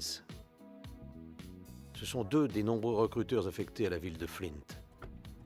Ils sont débordés ces jours-ci. Regarde, il se sauve. Il nous a repérés. Ouais. Allez, celui-là, regarde. La graine de gangster. Oui. On va aller au centre commercial de Courtland. Ils préfèrent ne pas aller à Genesee Valley, car c'est une banlieue aisée. C'est plus dur de recruter des jeunes là-bas. Ils préfèrent aller à l'autre centre commercial. On va entrer par le magasin Mervyn. Et après, on descendra tout droit. Eh, messieurs, c'est vous qu'on cherchait. Vous n'avez jamais pensé à l'armée? Ouais, j'aimerais faire la fac et jouer au basket. Et t'as un bon niveau? Ouais, surtout au basket. Tu sais, tu pourrais jouer pour les Marines, faire le tour du monde pour l'équipe du corps des Marines. David Robinson a fait l'armée, tu le savais ça? Ah ouais? Tu peux faire pareil que lui. Il y en a qui veulent bien s'engager, mais ils savent pas comment s'y prendre. Et tu travailles où? Au KFC. Tu peux nous faire des remises? Ouais. Ils n'attendent que ça. Je voulais faire carrière dans la musique. Les Marines peuvent t'arranger ça, tu sais. Tu connais Shaggy? Tu connais son parcours? Ouais, le mec qui a l'accent jamaïcain? Ouais, c'est ça. C'est un ancien Marine. Ah. Tu savais pas. Un musicien doit être avant tout discipliné. Ouais, je sais, il doit savoir gérer son argent. Surtout si tu gagnes des millions. Passe nous voir au bureau, on parlera. On t'expliquera tout ça. C'est bon pour toi? Tu fais quoi cet après-midi? Tu viens demain? Lundi matin, 10h, ça te va? Ouais, ça me va. On va se te prendre? C'est mieux quand ils sont en groupe. Pour l'émulation. Mesdemoiselles, l'armée vous intéresse? Tiens, la casquette verte là-bas, derrière nous. Il est jeune? Ouais. Tiens, il y en a 2 par là. Ouais. Pas de la voiture rouge. On les prend en tenaille? T'es en 3e? T'as l'air vieux pour un élève de 3e. Tiens, voici une carte. Vous avez pensé à vous engager? Ah ouais, mais je suis père de famille maintenant. Raison de plus pour s'engager. J'ai une question ou 2 à te poser. Comme ça, je peux te rayer de ma liste parce que t'es pas intéressé. Ça te va? Bon, ton nom, ton téléphone, ton adresse. Et un de plus sur la liste. On aimerait tous ici avoir la possibilité d'aller à la fac, comme beaucoup de jeunes, sans être obligés de risquer notre vie, de mourir. Faut dire ça carrément. The holidays do add a little bit more friction as opposed to just another night, in the fact that we want to give our guys a little bit time off, a little bit time to relax. However, we are in a combat zone. My soldiers do recognize that fact. everybody's a little bit nervous about it, I guess. We're professionals. We're going to take care of you. I promise. Every house here has the right to have weapons. Maximum, one AK-47. We always expect the targets to be armed.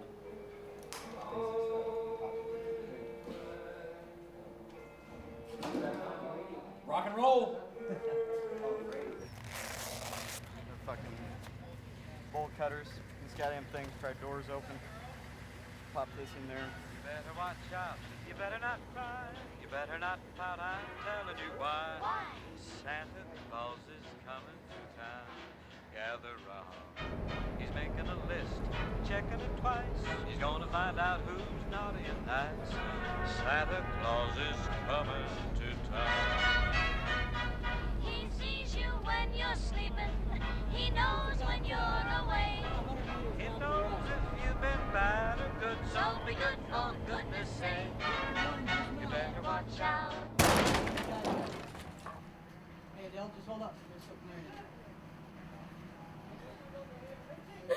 لا تبكي صحي النيا لا تبكي بس نسأله صحي النيا No. Where's she going? I'll go with her. Where's she going? She's gonna call him. She's gonna call him? Yeah. No. Just where is he at right now? I need to, not on the phone. Not on the phone. Is he in the house? Is he in the house? Bam! Passerelli! Is he in the house? Passerelli! He is in the house. Where? This is him? Get up there, second floor. Watch out. Go. Watch out, Adele, watch out. Hey, one coming up! That's Sahib Al-Duri. What's your name? Sahib. This is Sahib. شو مسوي صاحبي؟ الله شو مسوي؟ شو مسوي طالب من الجامعة الله بوسي. Tell them All right, to calm down. you guys move up to the roof, wait one. It will not be long. We appreciate your condescension. This is the target. Sahib Al-Duri, bring him out. We have to, as you go back to the old saying, we win the hearts and minds of the people. That's our job. We have to bring the ideal of democracy and freedom to the country and show them that the American people are not here to rule Iraq. لا تخافي ما راح يضربك. بس قولي لي الله يخليك. ما يضربوا النساء ولا يأذون. يعني ليش تكون عيني تعي الله يعطيك العافية. بس تسكتي حجية. ايش يحكي؟ I start doing evidence turn-in. That process takes about 3 hours, so that's going to be it for the night, and that concludes Christmas Eve. We all love you. Merry Christmas, BRT. Merry Christmas. Santa came to Iraq just for you guys. Trying to keep the skies clear for you, Santa. Vous êtes fière d'être américaine? Je suis extrêmement fière d'être américaine, probablement plus que la moyenne des Américains. Quand je sors mon drapeau, je ne supporterai pas qu'il touche le sol. Parce que je sais que des gens ont donné leur vie, ont versé leur sang pour que je puisse le sortir aujourd'hui. Tous les jours que Dieu fait. J'ai commencé quand ma fille a fait la guerre du Golfe. J'avais accroché un drapeau et des rubans jaunes qui flottaient devant ma maison. Je priais chaque jour pour que ma fille me revienne saine et sauve, elle et tous les enfants qui étaient là-bas. Elle est revenue? Elle est revenue. Vous avez d'autres parents qui ont fait l'armée? Oui, des oncles, des tantes, des cousins, des frères, mon père. Une famille de militaires. Tous des militaires. Je considère ma famille comme l'épine dorsale de l'Amérique. C'est grâce à des familles comme la mienne, des centaines, des millions de familles comme la mienne, que notre pays a pu se construire. Je suis une démocrate conservatrice. Oui. Vous vous voyez comme ça? Oui. Oui, c'est un pays formidable. C'est un pays formidable. Je porte une croix multiculturelle et multicolore parce que je crois que les enfants de Dieu sont de toutes les couleurs. Et ma famille est multiculturelle. Une de vos filles est dans l'armée? Dans l'armée, oui. Et votre fils aîné, lui aussi, est dans Oui, l'armée? oui. C'est un sacré don que vous faites au pays. Tout à fait. Vous et votre famille. Tout à fait. Avoir un fils dans l'armée, il y a de quoi être fier. Vous voulez que je vous dise? Il a réussi. Quelle a été votre réaction lors des manifestations à l'encontre de la guerre du Golfe ou du Vietnam? J'ai toujours détesté les manifestants. Je les ai toujours détestés. C'était comme si je recevais une gifle. Comme si Ils avaient déshonoré mon fils. Et je brûlais d'envie de leur dire, vous ne comprenez pas, ils n'ont pas choisi d'aller là-bas. Et puis j'ai réalisé qu'ils ne s'en prenaient pas aux soldats qui étaient là-bas. Ils protestaient contre le principe même de la guerre. I know I'm a soldier and I'm here to do a job, and I've been a soldier for a while. Once you have to go and do your job and you see the things that you see, I was saying there's some disillusionment in that. Lieutenant Commander fully expects us to be attacked in some type of way before we get to Fark Shell. I know that so far it's been pretty calm, not much has happened, but be aware that it can and it probably will.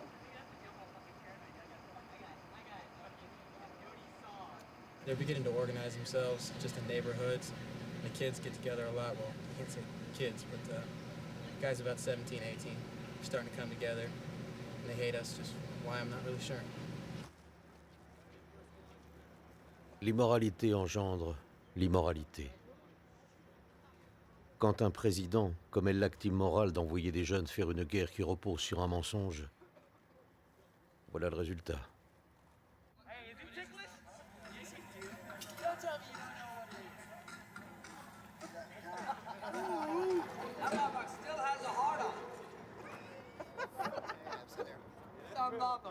Why are you touching somebody else? He touches dick.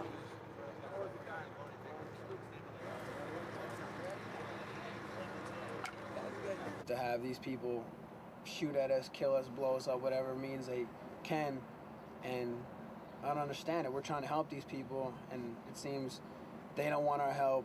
Get out of here. But the minute something goes wrong with them, oh, why weren't you here? Why didn't you do this? You know, I hate this country. You know, I feel that a part of your soul is destroyed and taking another life. And yeah, that statement is very true. You cannot kill someone without killing a part of yourself. Vous retourneriez en Irak? Non? Non. À quelles sanctions vous exposeriez-vous? À la prison. C'est une possibilité. Et vous prenez ce risque?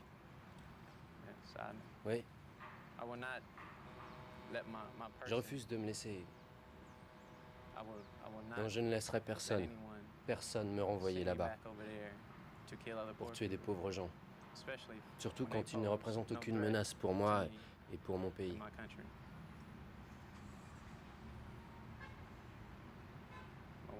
Non, je ne le ferai pas. This is an impressive crowd, the haves and the have-mores. Some people call you the elite. I call you my base.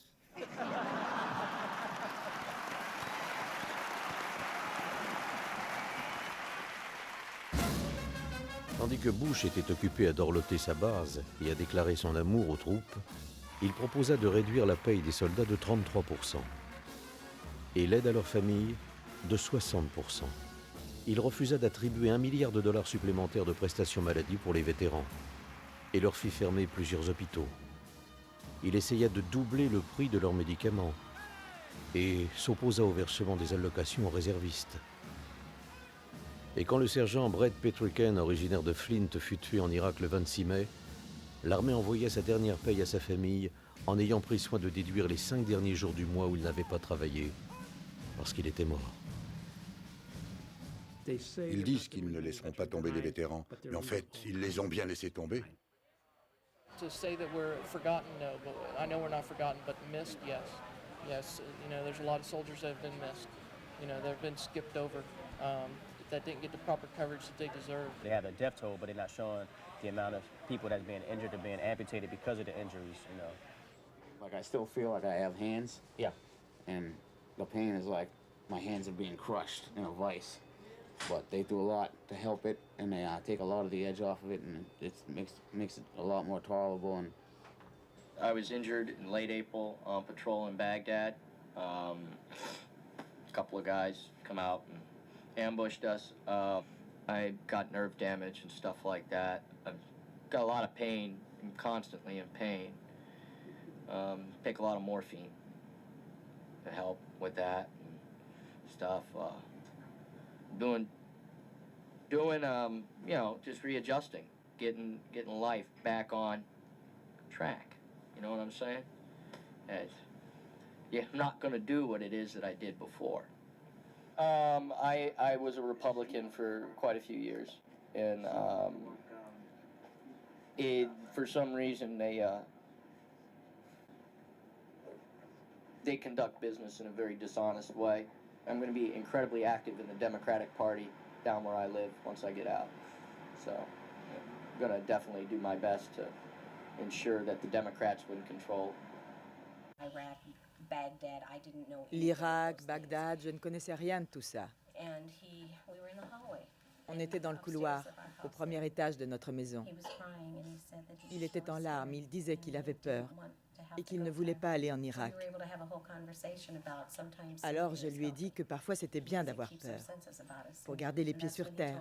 C'est là qu'il m'a dit qu'il ne l'avait dit à personne, mais il savait qu'il partait à Bagdad.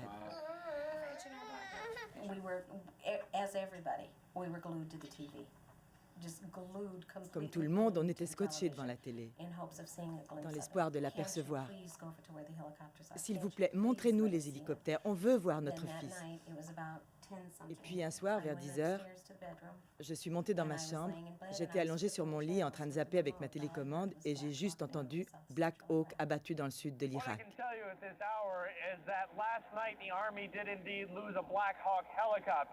We are being told by officers on the ground that there were 6 occupants inside the Black Hawk. Le lendemain matin, je me suis dit, chasse ces idées noires de ton esprit. Jésus, j'ai besoin de toi. J'ai besoin de ton aide. Aide-moi à surmonter ça. L'armée a téléphoné, je me souviens d'avoir décroché et un homme m'a demandé si j'étais Lila Lipscomb. Et j'ai dit oui, puis il a dit, êtes-vous la mère du sergent Michael Pedersen? Et j'ai lâché le téléphone.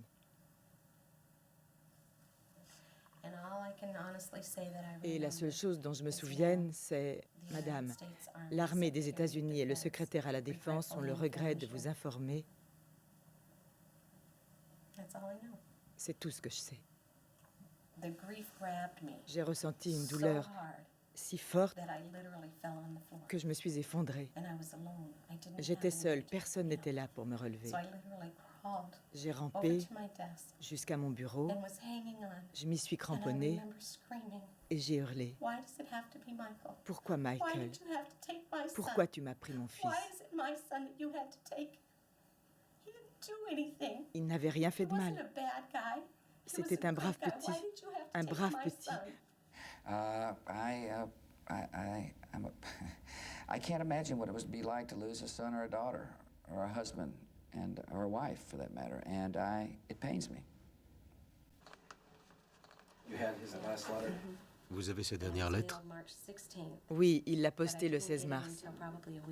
Mais je ne l'ai reçue qu'une semaine avant sa mort. Bonjour, maman. Désolée, je n'ai pas pu appeler. On n'a plus le téléphone depuis 7 jours.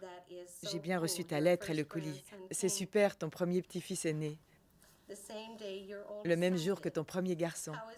Tout le monde va bien? Moi, ça va.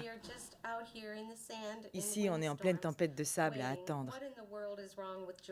Qu'est-ce qui lui a pris à George de vouloir faire comme son papa Bush? Il nous a fait venir ici pour rien. Je suis carrément furieux, maman. J'espère que ce crétin ne sera pas réélu. J'ai bon moral et je vais bien. Vous me manquez beaucoup. Merci pour la Bible, les livres et les bonbons. J'espère recevoir bientôt de vos nouvelles. Embrasse toute la famille et dis-leur que je vais bien. Ici, on n'attend rien de nouveau avant un moment. J'ai hâte de rentrer et de reprendre ma vie. Félicite Spoutnik pour moi. Et je verrai bientôt mon premier neveu dès mon retour aux États-Unis. J'espère que vous allez tous bien. Continuez à m'écrire.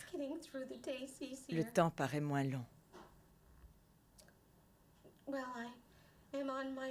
Maintenant, je vais me coucher. Je vous écrirai bientôt. Je vous aime. Et je pense à vous.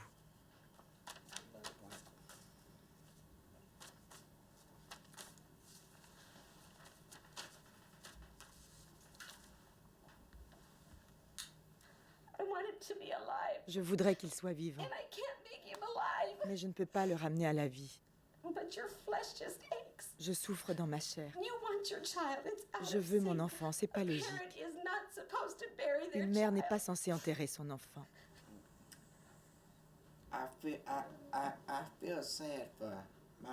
Je suis triste pour ma famille parce que nous avons perdu un fils. Mais je compatis aussi avec les autres familles qui perdent leurs enfants en ce moment même. Et tout ça pourquoi?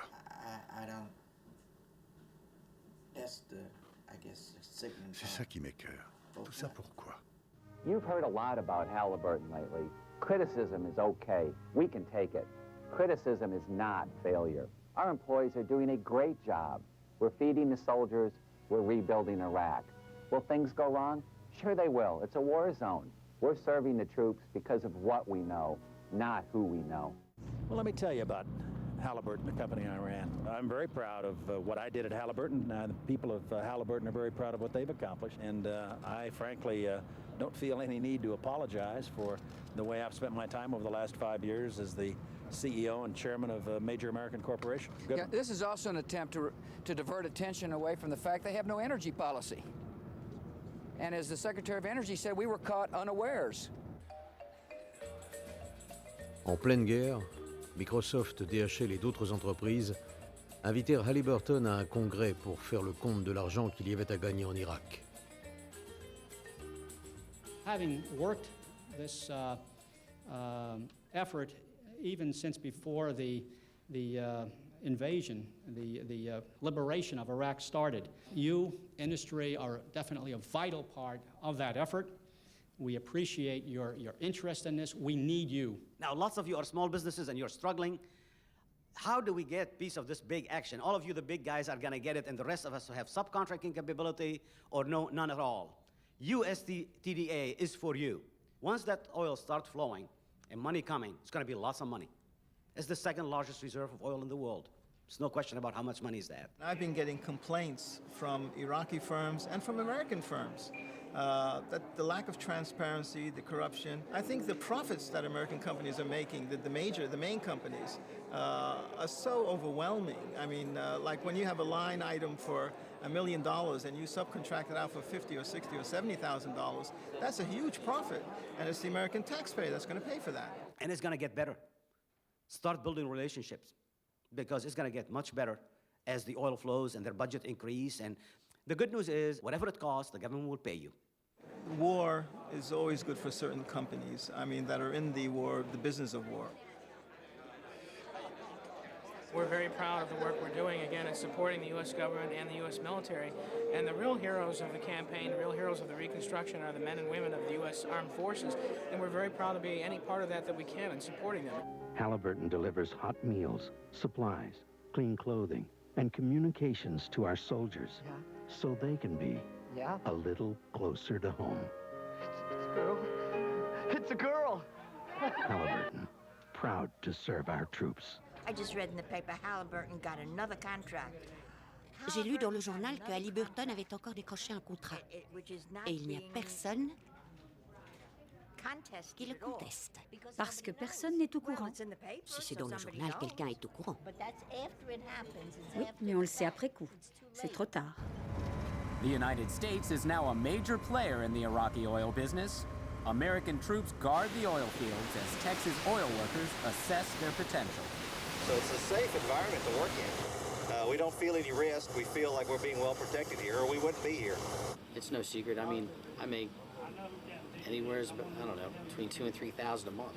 A Halliburton employee out here driving a bus can make all between $8,000 and $10,000 a month. Explain that one to me. For 40 hours a week, driving the same 2.5-mile route. Go figure. Where's the justification in that? There's no other single area of the world today with the opportunity for business, new business, similar to the opportunity that's available today in Iraq. The president went in and did what he did, and we're all supporting him and our troops, and we want to make sure that, you know, the efforts and the lost lives, and it wasn't for no reason. If it wasn't for the oil, nobody would be there. Nobody would worry about it. Unfortunately, at least for the near term, we think it's going to be a good situation or a dangerous situation. Good for business, bad for the people. Today on the news, Rumsfeld was saying, and Wolf. Au journal, Rumsfeld a dit, et Wolfowitz a dit aussi, les Irakiens ont largement gagné au change. C'est pas mieux maintenant qu'on soit débarrassé de Saddam et que les Irakiens puissent faire ce qu'ils veulent et soient libres, non? Seront-ils libres un jour? Non, ils ne seront jamais libres. Et où sont passées les armes de destruction massive? On s'est fait berner.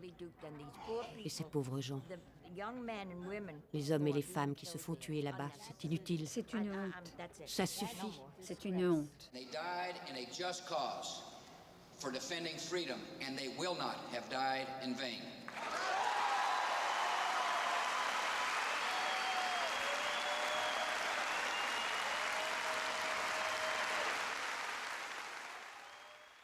Lila m'avait prévenu qu'elle allait à Washington pour assister à un congrès pour son boulot. Pendant sa pause, elle pensait se rendre à la Maison-Blanche.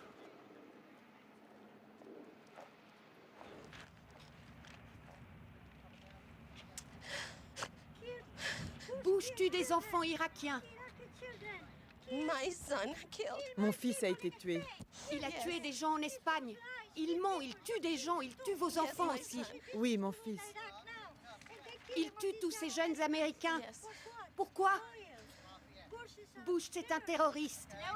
Non, c'est faux. C'est faux. Tout ça, c'est du bidon. Mon fils. Ne me dites pas que mon fils, c'est du bidon. Où a-t-il été tué? Il a été tué à Karbala. Le 2 avril. Ça, c'est pas du bidon. Mon fils est mort. Il n'est pas le seul. Vous n'avez qu'à vous en prendre à Al-Qaïda. Qu'est-ce que vous a dit cette femme? Que je n'ai qu'à m'en prendre à Al-Qaïda. Ce n'est pas Al-Qaïda qui a décidé mon fils à aller en Irak. Des ignorants. On a affaire à des ignorants. Ils ne savent rien. Les gens croient savoir, mais on ne sait rien. Je croyais savoir, mais je ne savais pas.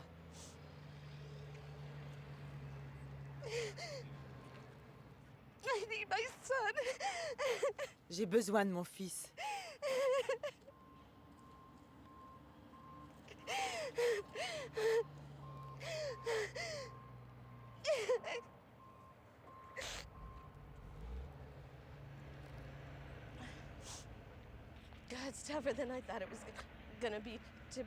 Mon Dieu, c'est plus dur que je l'avais imaginé.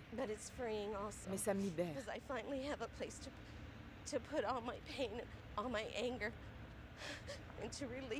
J'ai enfin un endroit où déverser ma douleur, ma colère et où je peux me décharger. J'en avais assez de voir souffrir des gens comme Lila Lipscomb. Surtout quand on sait que sur les 535 membres du Congrès, un seul avait un fils engagé en Irak. Je demandais au caporal Anderson du corps des Marines de m'accompagner à Capitol Hill pour voir combien de membres du Congrès accepteraient d'envoyer leurs enfants en Irak. Monsieur le député, je suis Michael Moore. Michael, comment allez-vous? Bien, bien. Je suis John Tanner du Tennessee. Enchanté. Voici le caporal Anderson du corps des Marines. Caporal, j'ai servi dans la marine il y a plusieurs années. De 1968 à 1972. On avait des marines qui gardaient notre base. Vous avez des enfants? Oui. Vous croyez qu'ils accepteraient de s'engager dans l'armée pour aller nous aider à combattre en Irak? J'ai toutes les brochures là. J'en ai un qui est père de 2 enfants. Il n'y en a pas beaucoup de membres du Congrès qui ont leurs enfants là-bas. En fait, il n'y en a qu'un. Oui, je sais. Alors on se disait comme ça, vous auriez dû les envoyer en premier. Vous pensez pas que c'est une bonne idée? Vous n'avez pas tort. Vous trouvez?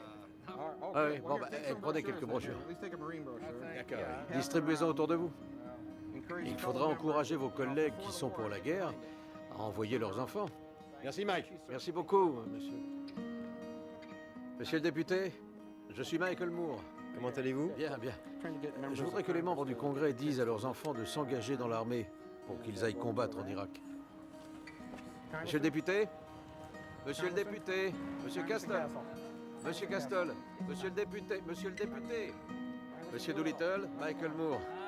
Je me demandais s'il était envisageable. Bien sûr, pas un seul membre du Congrès ne voulait sacrifier ses enfants et les envoyer se battre en Irak. Comment leur en vouloir? Qui voudrait faire don de son enfant? Vous? Lui? Je suis toujours étonné de constater que ceux qui vivent dans les quartiers les plus défavorisés, qui fréquentent les pires établissements scolaires et qui mènent l'existence la plus misérable, soient toujours les premiers à défendre le système qui les écrase. Ils combattent pour nous éviter de le faire. Ils sont prêts à donner leur vie pour que nous soyons libres. C'est un cadeau extraordinaire qu'ils nous font. Et tout ce qu'ils demandent en échange, c'est qu'on ne les expose au danger qu'en cas d'absolue nécessité. Nous feront-ils à nouveau confiance? He had used weapons. We know where they are. They're in the area around Tikrit and Baghdad and east, west, south, and north. There is a tie between Iraq and what happened on 9/11. The struggle can only end with their complete and permanent destruction. We wage a war to save civilization itself. We did not seek it, but we will fight it, and we will prevail. George Orwell a écrit: il ne s'agit pas de savoir si la guerre est réelle ou non. La victoire n'est pas possible. Il ne s'agit pas de gagner la guerre, mais de la prolonger indéfiniment. Une société hiérarchisée n'est possible que si elle repose sur la pauvreté et sur l'ignorance. Leur version devient une vérité historique, et rien d'autre ne peut avoir existé. Par principe, le but de la guerre est de maintenir la société au bord de la famine. La guerre est menée par l'élite contre ses propres sujets. Son objectif n'est pas de vaincre en Eurasie ou en Asie, mais de garder la structure sociale intacte.